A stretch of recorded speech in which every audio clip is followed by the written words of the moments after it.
Stresli bir hayat ve çeşitli sağlık problemleri horlamaya sebep olabiliyor. Ama artık horlama tedavisi için evde kendiniz hazırlayabileceğiniz bir içecek tarifi var. Bu nasıl? Birazdan bunun detaylarını sizlere aktaracağız. Ama ona başlamadan önce lütfen kanalımıza abone olmayı unutmayınız. Hazırsanız şimdi videomuzun detaylarına geçelim. Öncelikle horlamak ne yazık ki pek çok insanın derdidir. Ama sizin asla değil, biliyoruz. Yine de etrafınızda horultular nedeniyle uykunuzu bölenler mutlaka vardır. Bu rahatsızlığını sık sık dile getirenler, sırf horluyor diye güzel bir uyku çekemeyenler varsa bunları bilmeniz için sizlere bir video hazırladık. Kalitesiz bir uyku uyumak, her sabaha yorgun uyanmak zordur, biliriz. Horladığımızdan değil tabii. Çok duyduk bu sorunu, bu yüzden yanlış olmasın yoksa eğer burun yapısından kaynaklanan bir durum, uyku apnesi ya da kronik sinüzit gibi bir rahatsızlık söz konusuysa horlamalar öyle arada bir yorgun olduğunuz zamanlarda değil de kronik bir şekilde devam ediyorsa mutlaka doktorunuza başvurmanız önemli. Uzmanlardan tedavi yollarını öğrenmelisiniz. Bu yöntemi böyle ciddi durumlarda sadece doktor tavsiyesi üzerine destekleyici olarak kullanabilirsiniz. Aklınızda bulunsun. Hadi buyurun başlayalım o zaman detaylara. Öncelikle genellikle şöyle şişelerde satılan bir nane yağı ediniyorsunuz.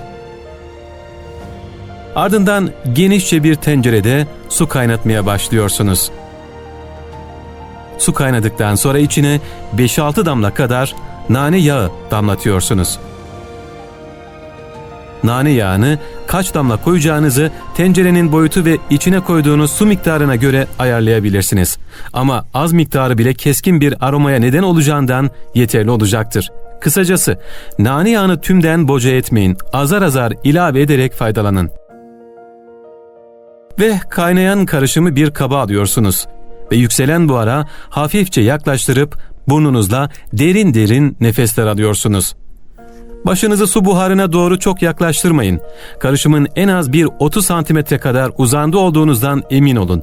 Ve bir kez nefes aldıktan sonra kafanızı kaldırıp nefes verin. Yükselen su buharından ikinci bir nefes almak için acele davranmayın. 5-10 saniye kadar bekleyin.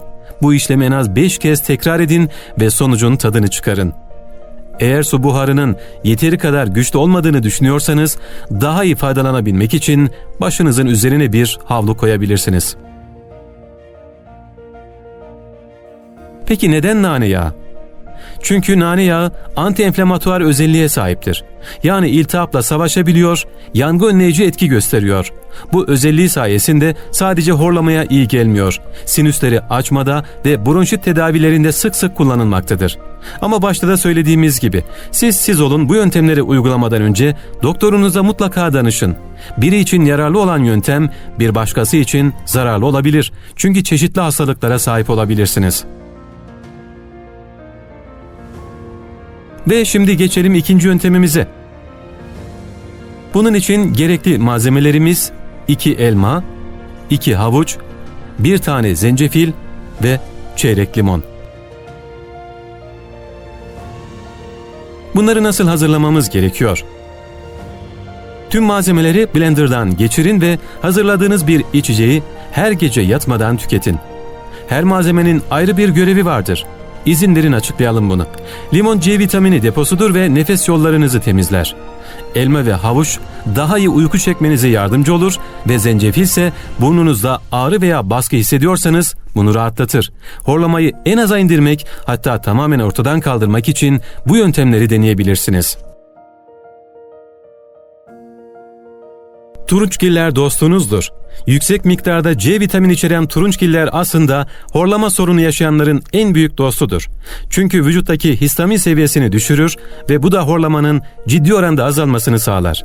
Uykudan yarım saat önce portakal, mandalina ya da C vitamini yüksek birkaç meyve tüketmeniz yeterli olacaktır. Sıkarak suyunu da içebilirsiniz. Ancak meyve suyunu bekletmeniz C vitamini azalmasına neden olur. Sıkınca hemen içmeye çalışın. Sebze tüketin. Daha fazla sebze tüketmeye başladığınızda daha az horladığınızı fark edeceksiniz. Çünkü tıpkı turunçgillerde olduğu gibi sebzelerde de bioflavonoid isimli bir madde bulunuyor. Bu madde vücutta salgılanan ve horlamayı tetikleyen histamin seviyesini düşürüyor. Histamin horlamayı en çok tetikleyen madde ve düşmesine de horlamanın otomatik olarak azalması anlamına gelir. Her gün bir porsiyon da olsa sebze tüketmeye özen gösterin ve horlamayı şiddetli şekilde yaşadığınız günlerde et ve balık tüketmeyin. Evet, videomuza devam edelim. Horlamayı tabii ki birçok yöntemle engelleyebilirsiniz. 9 pratik yöntem var. Bunun önleminin yollarından diğerlerine geçelim şimdi. Eğer horlamak eşinizi ve çevrenizdekileri rahatsız ediyorsa bu yöntemleri deneyebilirsiniz. Ne yapmamız gerekiyor? Yatmadan 3 saat öncesine kadar ağır yemek ve alkolden uzak durun. Yatmadan önce ağır yemek boğaz kaslarının normalden daha da gevşemesine yol açar ve bu durum horlamayan bir insanı dahi horlamasına yol açar. Yatmadan önce sakinleştirici ve antihistamin almaktan kaçının. Bu ilaçlar da boyun kaslarına baskı yapar ve horlamaya yol açar. Eğer kiloluysanız kilo vermeye çalışın. Fazla kilonun neden horlamaya yol açtığı bilinmiyor. Boğaz etrafındaki yapılarda yağ artışına bağlanabilir ki bu da nefes aldığınız hava geçitlerinin boyutunu küçültür. Sırt üstü yatmaktan kaçının. Dil geri düştüğü ve hava yollarının üzerine baskı yaptığı için pozisyon horlamaya yol açar. Yüzüstü veya yan yatarak uyumak tercih edilebilir. Ancak ağır horlayanlar için yatış pozisyonunun bir etkisi yoktur. Horlama her pozisyonda devam eder. Tenis topu tedavisini deneyin. Ne demek bu? Yatağa girmeden önce içinde tenis topu olan bir bel çantası takın ve sırtınızın boşluğuna getirin. Alternatif olarak pijamalarınızın arkasına bir tenis topu da yerleştirebilirsiniz. Katlanmış bir çift çorap da işinizi görebilir. Her sırt üstü döndüğünüzde rahatsız olup yan yatarsınız. Yatağınızın baş kısmını yukarı doğru eğimli hale getirin. Yatağın baş kısmındaki ayaklarının altına kitap ya da tuğla koyabilirsiniz. Bu kronik horlamayı düzeltmeye yardımcı olacaktır. Geniz tıkanmasına yol açan üst solunum sorunları ve alerjiler için bir hekime başvurun. Alerjiler ve soğuk algınlıklarından doğan tıkanmalar hava geçitlerinin daralmasına yol açar. Hava dar bir yoldan geçtiğinde daha türbülanslıdır ve gırtlak dokularının titreşmesine yol açar. Eğer soğuk algınlığından dolayı burnunuz tıkanıksa bu durumu gideren ilaçlar kullanın. Yatak odanıza temiz hava akışı olduğundan emin olun. Oda sıcak ve kuruysa burun geçitleri uyku sırasında tıkanır ve bu genellikle horlamaya yol açar. Pencerelerinizi açık tutun ve gerekirse genzinizi nemli tutmak için nemlendirici kullanın. Eğer sigara içiyorsanız mutlaka bırakın. Sigara içmek birçok ölümcül sağlık sorunlarıyla birlikte iltihaplanma, gırtlak tümörü, bronşit tıkanması ve mukus birikmesine yol açan teşhis edici bir etkiye sahiptir ve bunlar horlamayı artırır. Vücudunuzu susuz bırakmayın.